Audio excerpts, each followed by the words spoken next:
In This Girl Smiles in 1902, studio photo. When experts zoom in on her neck, they freeze. The photograph arrived at the Massachusetts Historical Society in a worn cardboard box, donated by an elderly woman clearing out her attic in Boston. Among dozens of faded images, one stood out to David Morrison, a historian specializing in early 20th century industrial America.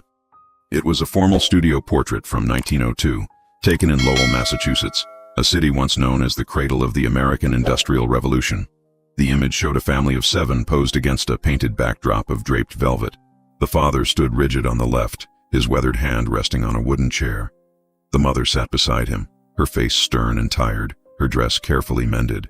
5 children surrounded them in descending height.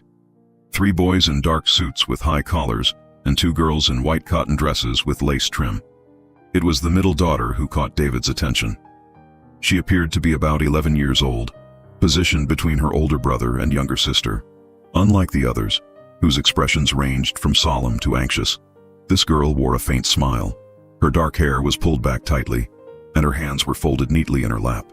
There was something about her posture, a slight tilt of her head, a barely perceptible tension in her shoulders, that made David pause. He had reviewed thousands of photographs from this era. Most families who could afford studio portraits presented themselves with absolute formality, faces frozen in expressions meant to project dignity and respectability. A smile, especially from a child, was unusual. It suggested either remarkable confidence or something else entirely, perhaps defiance, or a personality too spirited to be contained even in such a formal setting. David carefully placed the photograph on the light table and reached for his magnifying glass. The image quality was surprisingly good for its age, printed on heavy cardstock by a photographer whose embossed stamp read, Sullivan & Son Studio, Merrimack Street, Lowell. He began his standard examination, noting details that would help him date and contextualize the image, the style of clothing, the studio props, the photographic technique. Then his eyes moved to the girl's neck. He leaned closer, adjusting the magnifying glass. Just above the high collar of her white dress, partially visible against her skin, was a mark. At first he thought it might be a shadow or an imperfection in the photograph itself, but as he studied it more carefully, his breathing slowed. The mark formed an irregular circle, darker on one side, with what appeared to be a slightly raised texture that had somehow been captured by the camera's lens. David's hand trembled slightly as he set down the magnifying glass. In 15 years of examining historical photographs, he had never seen anything quite like this. Something was wrong with this picture. Something that shouldn't be there. David Morrison sat motionless at his desk, staring at the photograph under the bright examination light.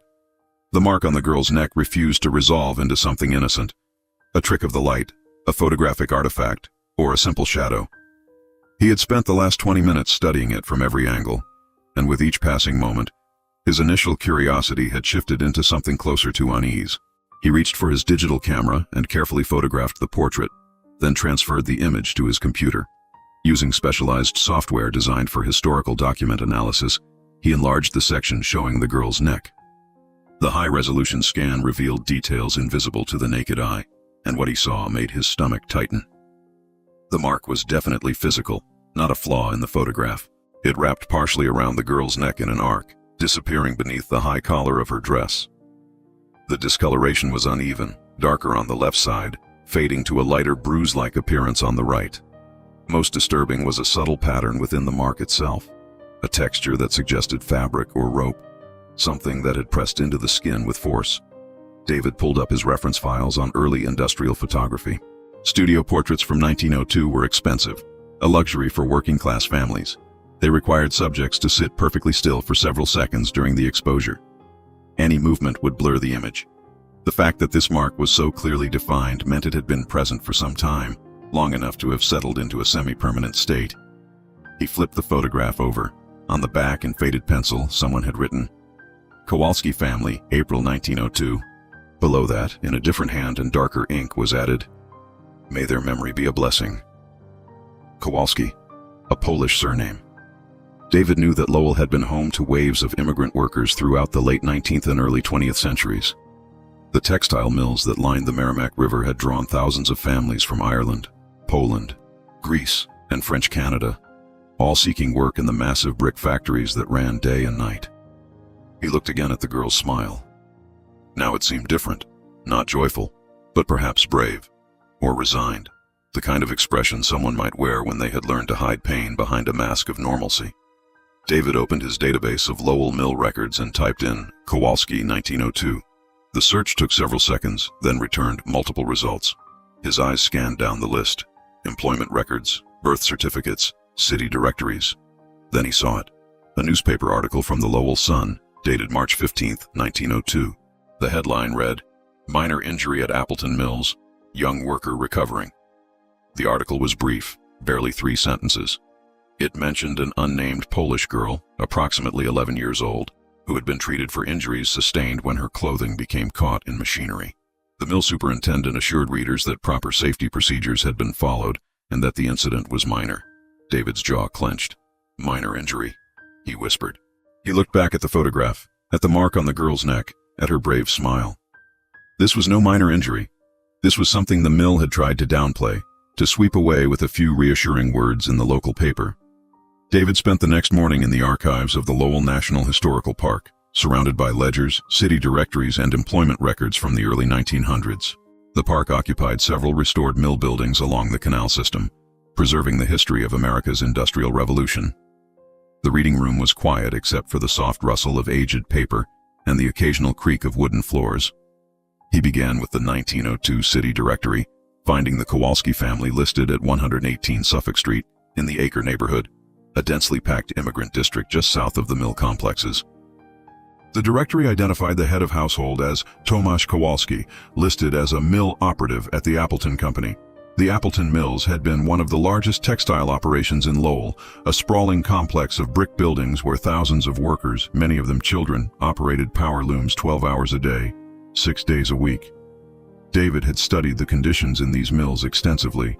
The noise was deafening, the air thick with cotton fibers that workers inhaled with every breath. Accidents were common, but rarely reported in detail. He pulled the Appleton Mills employment ledgers for 1902. The pages were brittle. The ink faded to brown.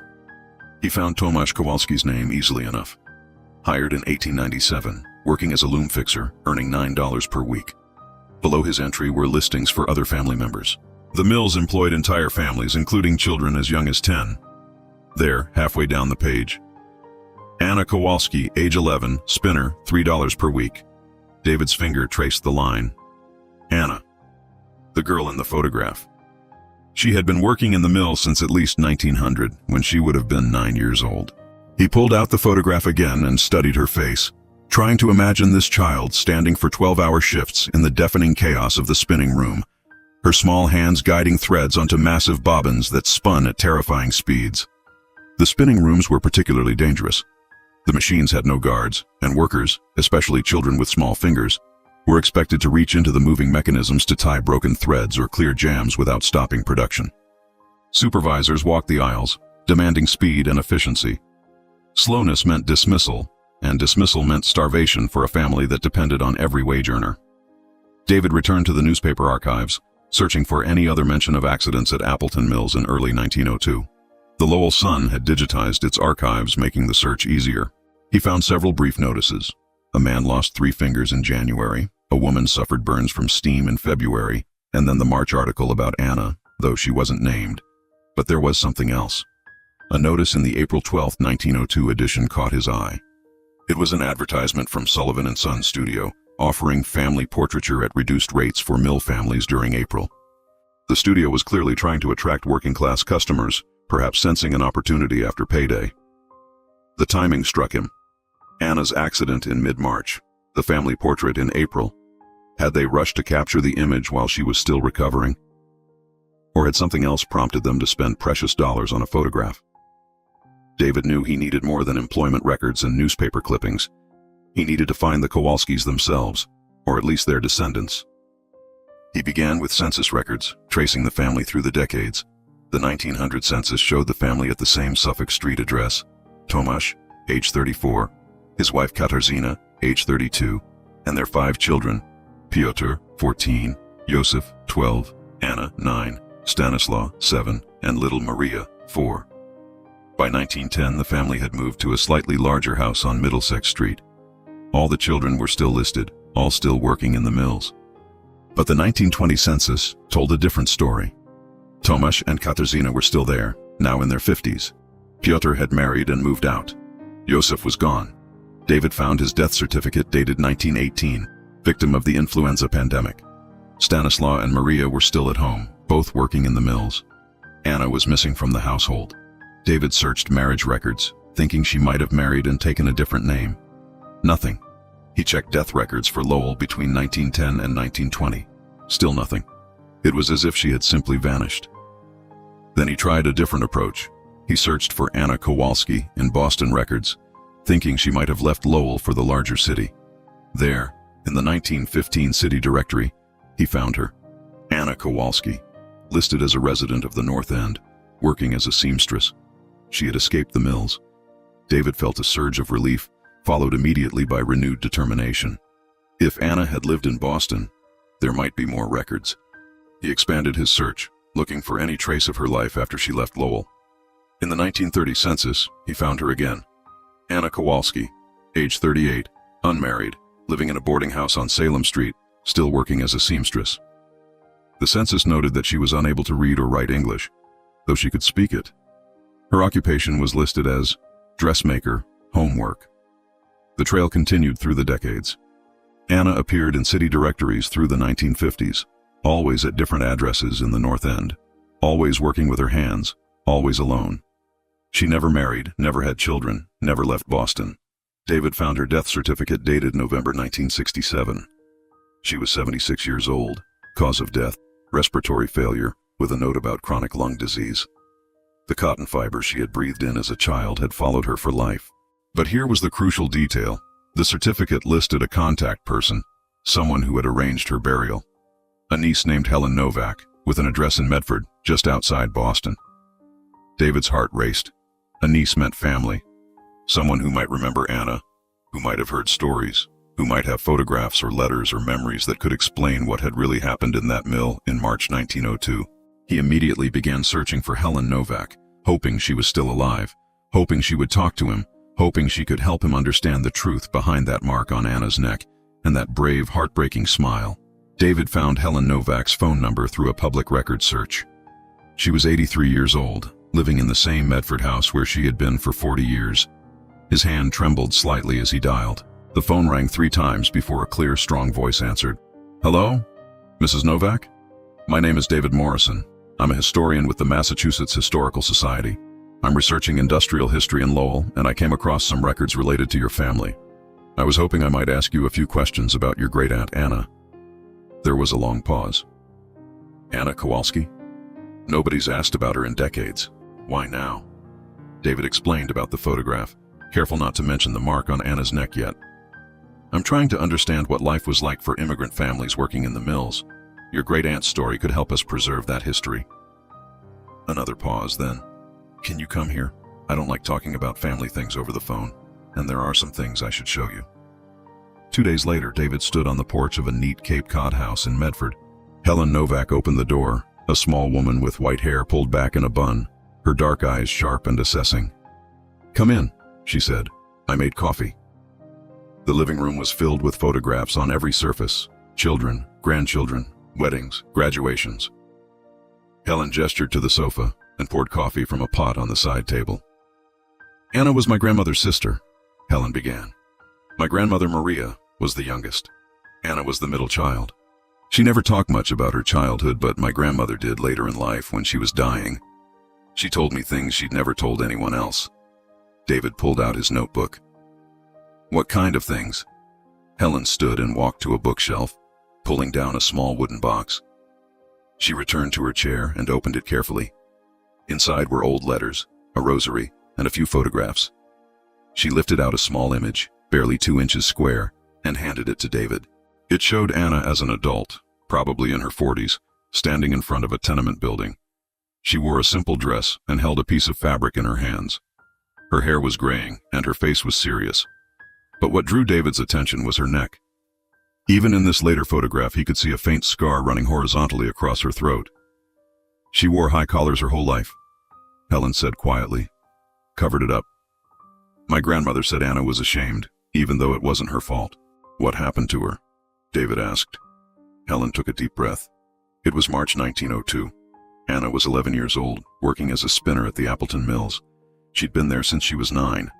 The family needed every cent. My great-grandfather's wages weren't enough to feed 7 people. She paused, her hands wrapped around her coffee cup. The spinning machines had these long belts that connected to the ceiling, powered by a central shaft. The belts were always moving, always turning. Anna's job was to tie broken threads while the machines were running. The supervisors wouldn't let them stop, not even for a second. Helen's voice grew softer as she continued. One afternoon in March, Anna was working her usual shift. She'd been there since 6 in the morning, and it was almost 5. She was tired, 12 hours on your feet, breathing cotton dust, with the noise so loud you couldn't hear yourself think. My grandmother said the spinning room was like standing inside thunder. David listened intently, his pen moving across the page. Anna reached up to tie a broken thread, just like she'd done 1,000 times before, but her sleeve caught on the spinning bobbin. In an instant, the machine grabbed her sleeve and pulled her forward. The fabric wrapped around the drive belt, and the belt pulled tight against her neck. Helen stopped, closing her eyes for a moment. She couldn't scream, couldn't breathe. The other workers didn't notice at first because of the noise. By the time someone saw her and hit the emergency stop, she'd been strangled for almost a full minute. David felt his throat constrict. He looked again at the photograph of the family, at Anna's smile, and now he understood. This wasn't a smile of happiness. This was survival. This was a child who had looked death in the face and somehow found the strength to keep living. They cut her free. Helen continued. The belt had burned into her skin from the friction. The mill doctor bandaged her neck and told her parents she was lucky to be alive. The superintendent gave them $10 and told them she could have her job back in 2 weeks, as soon as she healed. $10, David repeated, his voice tight with anger. Blood money, Helen said, but they needed it. They had no choice but to take it. And Anna went back to work, just like they said. But she was never the same. My grandmother said Anna stopped talking much after that. She did her work, came home, ate dinner, and went to bed. She was alive, but something inside her had broken. Helen reached for another photograph from the box, the studio portrait that David had been studying for weeks. This one, she said. This is the one you called about. My grandmother kept it her whole life. She told me that their mother insisted they have it taken, just a few weeks after the accident. She wanted proof that Anna had survived, that they were still a family. David looked at the photograph with new eyes. Tomasz standing rigid and protective. Katarzyna, her face etched with exhaustion and fear. The children arranged around them, each carrying their own burden. And Anna in the middle, her neck still healing beneath that high collar, forcing herself to smile for the camera. Why didn't they sue? David asked. Why didn't they report what really happened? Helen gave him a sad smile. You have to understand. They were immigrants. Polish Catholics in a Yankee city. They spoke broken English. They had no money for lawyers, no connections, no power. If they complained, Tomasz would lose his job, and the whole family would be blacklisted from the mills. They'd starve. So they kept quiet, took the money, and tried to move on. But Anna left, David said. Yes. As soon as she turned 18, she left Lowell and never went back. Helen stood and walked to the window, looking out at her quiet suburban street. Anna went to Boston in 1909. She found work in a garment factory in the North End, then started taking sewing jobs at home. She lived in boarding houses, moved from place to place, never staying anywhere too long. My grandmother visited her sometimes, took the train from Lowell. She turned back to David. Maria said Anna's room was always the same, small, neat, almost empty. A bed, a table, a sewing machine. That was her whole life. She sewed dresses for wealthy women, alterations for department stores, anything that paid. She was fast and precise, and she never missed a deadline. But she never talked about herself, never made friends, never let anyone get close. Did your grandmother know why? David asked. She thought it was because of the accident. Anna told her once, just once, that every time someone looked at her neck, she felt like that little girl again, caught in the machine, waiting to die. So she covered it up, wore high collars in summer and winter, scarves even indoors. She tried to make herself invisible. Helen returned to her chair. But there was more to it. In 1965, when Anna was 73, she went to the hospital because she couldn't breathe properly. The doctors took x-rays and found her lungs were scarred from years of breathing cotton fibers. She'd spent only 2 years working in the spinning room as a child, but it was enough to damage her lungs for life. David thought about the death certificate: respiratory failure, chronic lung disease. Anna had escaped the mills, but the mills had never left her. The doctors told her she had maybe 2 years, Helen continued. They were right. She died in November 1967. Maria was with her at the end. Anna was in the hospital bed, struggling to breathe, and she finally talked about what happened. Really talked. Helen's eyes grew distant. She told Maria that the worst part wasn't the pain or the fear of dying. It was what happened afterward. When she went back to work, the other children avoided her. They were terrified of the machines, and seeing what had happened to Anna made them more afraid. The supervisors treated her like she'd caused trouble, like she'd made them look bad. Even her own siblings didn't know what to say to her. She'd become a reminder of how dangerous their lives were, and nobody wanted to be reminded. So she isolated herself, David said. It was easier than watching people look away. She told Maria that when she left Lowell, she promised herself she'd never depend on anyone again, never be trapped by circumstances like her parents had been. She lived alone by choice, worked for herself, answered to no one. It was lonely, but it was safe. Helen opened the wooden box again and pulled out a small envelope. After Anna died, Maria found this in her room. It was addressed to the Appleton Mills Company, but never mailed. She handed the envelope to David. Inside was a single sheet of paper, covered in careful handwriting, English words spelled phonetically, some crossed out and rewritten. The letter was dated January 1920. David read it aloud. To the managers, I am Anna Kowalski. I worked in your mill when I was a child. I was hurt by your machines. You paid my father $10 and told me to come back to work. I want you to know that I did not forget. I am alive, but I am not whole. You took something from me that I can never get back. I do not write this for money. I write this so you will know. Someone remembers. Respectfully, Anna Kowalski. David sat in silence, holding the letter. The words were simple, but their weight was crushing. This was Anna's testimony, written in her own hand. A voice from the past, speaking directly to the present. She never sent it, Helen said softly. Maria thought maybe Anna wrote it just to get the words out, to tell her story even if no one would listen. Or maybe she was afraid of what would happen if she actually mailed it. The mills were still powerful in 1920, even though things were starting to change. David carefully returned the letter to its envelope. Mrs. Novak, would you allow me to include this letter and the photographs in our archives? Anna's story needs to be told. What happened to her wasn't unique. Thousands of children suffered similar accidents in those mills. But we rarely have documentation like this. Her voice matters. Helen nodded slowly. That's why I agreed to talk to you. Anna spent her whole life silent, hiding her scars, trying to disappear. But maybe it's time people knew what they did to her, to all of them. Over the next hour, Helen shared more details. She showed David additional photographs. Anna in her 20s, still wearing high collars. Anna in her 50s, standing with Maria's children.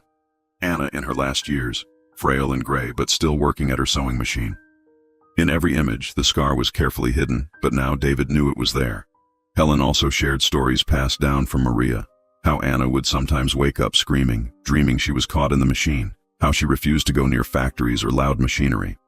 How she flinched when anyone touched her neck, even accidentally. The trauma had followed her across decades, shaping every choice she made. There's one more thing, Helen said. She reached into the box and pulled out a small metal object, a brass button, tarnished with age. This was from Anna's sleeve, from the day of the accident. Maria kept it. She said Anna cut it off the torn fabric and saved it as a reminder. David held the button in his palm. It was ordinary, the kind used on thousands of factory dresses, stamped with a simple pattern. But to Anna, it had been a talisman, a physical link to the moment her life changed forever. Will you tell her story? Helen asked. The way it really happened, not the way the mill reported it? I will, David promised. And I'll make sure people understand what these families went through, what they sacrificed, and what it cost them. Helen smiled for the first time since he'd arrived. Good. Anna deserves that. They all do. As David prepared to leave, Helen walked him to the door. You know, she said, when I look at that photograph, the one from the studio, I see something now that I didn't see before. Anna is smiling, yes, but look at her eyes. Really look. David pulled out the photograph one more time. Helen was right. Anna's smile reached her lips, But her eyes told a different story. They were watchful, guarded, carrying a knowledge that no 11-year-old should possess. She knew, Helen said quietly. Even then, she knew her childhood was over. She was smiling for the camera, for her family, because that's what you did. But inside, she was already learning to survive. Back at his office, David spread everything across his desk: the photographs, the employment records, the newspaper clippings, the unsent letter, and pages of notes from his conversation with Helen. He needed to piece together not just Anna's story, but the larger truth it represented. He returned to the archives, this time searching specifically for mill accidents involving children. What he found was staggering. Between 1900 and 1920, Massachusetts factory inspectors documented thousands of injuries to child workers. Most were listed as minor: crushed fingers, burns, lacerations. Fatal accidents were recorded, but injuries that didn't result in death were often downplayed or ignored entirely. The Appleton Mills records were particularly revealing. David found internal company correspondence from 1902, discussing the need to manage publicity around worker incidents. One memo from the mill superintendent advised supervisors to minimize accident reports and ensure that families were appropriately compensated to avoid litigation. The $10 paid to Anna's family appeared in the company ledger under discretionary payments. It was listed alongside similar payments to other families: $5 here, $20 there, all recorded without names or details. These were hush money payments, designed to keep families quiet and avoid scrutiny from labor reformers who were beginning to advocate for child labor laws. David discovered that Sullivan and Sons Studio, the photographer who had taken the Kowalski family portrait, had a contract with several mills to provide subsidized photography to workers. It was a form of company welfare meant to boost morale and create a sense of stability. The timing of the reduced rates advertisement in April 1902 was likely no coincidence. It came just weeks after Anna's accident, at a time when the mill was trying to project normalcy and show that injured workers recovered and returned to their families. But the photograph revealed what the mill tried to hide. Despite the formal pose and careful arrangement, despite the studio backdrop and the photographer's instructions to smile, the evidence was there. The mark on Anna's neck, partially visible above her collar, was a permanent record of what had been done to her. David also found letters from labor reformers of the era, people like Florence Kelley and Lewis Hine, who fought to expose the conditions in factories and mills. They documented children as young as 6 working 12-hour days, operating dangerous machinery, breathing toxic air, all for wages that barely kept their families fed. The Kowalski family's story was not unusual, it was typical. What made Anna's case different was the photograph. Most victims left no trace beyond a line in a company ledger or a brief newspaper notice. But Anna's family had spent precious money to create a permanent record, and that record had survived for over a century, waiting to be understood. David began drafting his report. He would present Anna's story at the annual conference of the American Historical Association. He would work with the Lowell National Historical Park to create an exhibit. He would make sure that when people visited the restored mills, when they walked through the gleaming machinery now silent and safe behind glass, they would know the real cost of industrialization. He would tell them about Anna Kowalski, 11 years old, strangled by a machine, paid $10 for her suffering, and then expected to go back to work as if nothing had happened. He would show them the photograph, the unsent letter, the brass button. He would make sure her voice, silent for so long, would finally be heard. 6 months later, David stood in the Butte Cotton Mills Museum in Lowell, surrounded by rows of restored power looms. The museum had agreed to host a new permanent exhibit titled Hidden in Plain Sight: The True Cost of Industrial Labor. At its center was the Kowalski family photograph, enlarged to 4 feet wide, mounted on the wall with dramatic lighting that drew visitors' attention immediately to Anna's face. Helen Novak stood beside him, along with her daughter and 3 grandchildren. They had traveled from Medford for the exhibit's opening. Museum staff members circulated through the crowd, and several dozen people had gathered for the unveiling. The exhibit told Anna's story through multiple elements. The photograph anchored the display with explanatory text describing what the mark on her neck represented. Beside it hung a reproduction of the unsent letter, Anna's handwritten words preserved under glass. Employment records, newspaper clippings, and company memos filled in the context. A timeline showed how child labor laws gradually changed, partly because of activists who documented cases like Anna's. But David had also included something else, a section titled The Survivors. Here, he displayed photographs and brief biographies of other child workers from Lowell's mills, both those who were injured and those who made it through. He wanted visitors to understand that Anna's story was not isolated, but part of a much larger pattern of exploitation that shaped American industrial history. The audio guide included excerpts from David's interview with Helen, her voice describing what her grandmother Maria had told her about Anna's life. Visitors could hear, in Helen's words, how Anna had lived with trauma, how she had found ways to survive and maintain her dignity despite everything that had been taken from her. As the crowd settled, David was invited to speak. He approached the microphone, looking out at faces young and old, many of them descendants of mill workers themselves. "When I first saw this photograph," he began, "I saw what the photographer wanted me to see. A respectable immigrant family, dressed in their best clothes, presenting themselves to the world with dignity. But when I looked closer, I saw something else. I saw evidence of what we often try to forget, that progress has a price, and that price is usually paid by the most vulnerable among us." He gestured to Anna's image.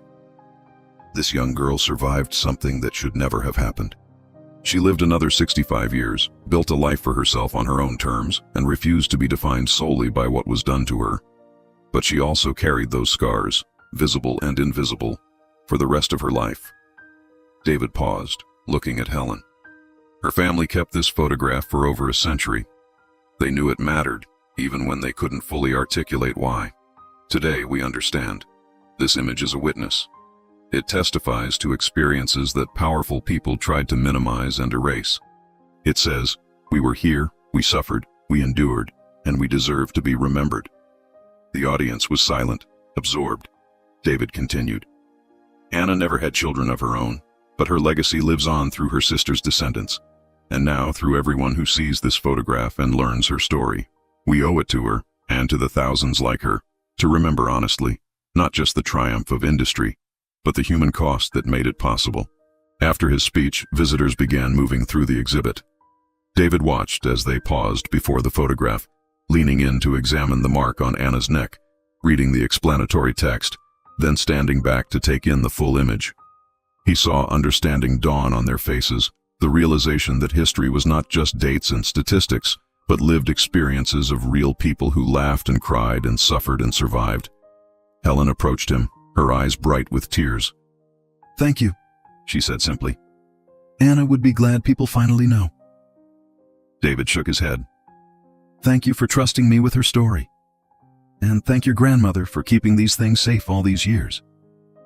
Helen's granddaughter, a college student studying labor history, was taking photographs of the exhibit with her phone. "I'm going to share this everywhere," she said. "People need to know this happened. It's not ancient history, it's part of our family story, and it matters." As the afternoon wore on, David noticed something remarkable. Visitors weren't just looking at the exhibit and moving on. They were stopping, talking to each other, sharing their own family stories. Several people approached the museum staff to ask if their own ancestors might be documented in the archives. The exhibit was doing exactly what David had hoped. It was opening a conversation about the real experiences of working people, the ones that didn't make it into the official histories. Before leaving, Helen placed a single white rose in a small vase that the museum had positioned near the photograph. "For Anna," she said softly. "Finally seen. Finally heard." David stood beside her, looking at the image one last time. Anna's smile, brave and heartbreaking, her watchful eyes, the mark on her neck that had waited over a century to tell its story. The photograph had always been there, preserved in a box in someone's attic. But now it had found its purpose, not just as a family keepsake, but as a testament to resilience, survival, and the importance of remembering truthfully. The past was not gone. It lived in photographs, in letters, in the memories passed down through generations. And when those fragments were finally assembled with care and honesty, they could speak across decades, giving voice to those who had been silenced, restoring dignity to those who had been forgotten. Anna Kowalski had survived, and now, more than 50 years after her death, her story would survive too, not as tragedy alone, but as a reminder of strength, endurance, and the unbreakable human spirit that refuses to be erased.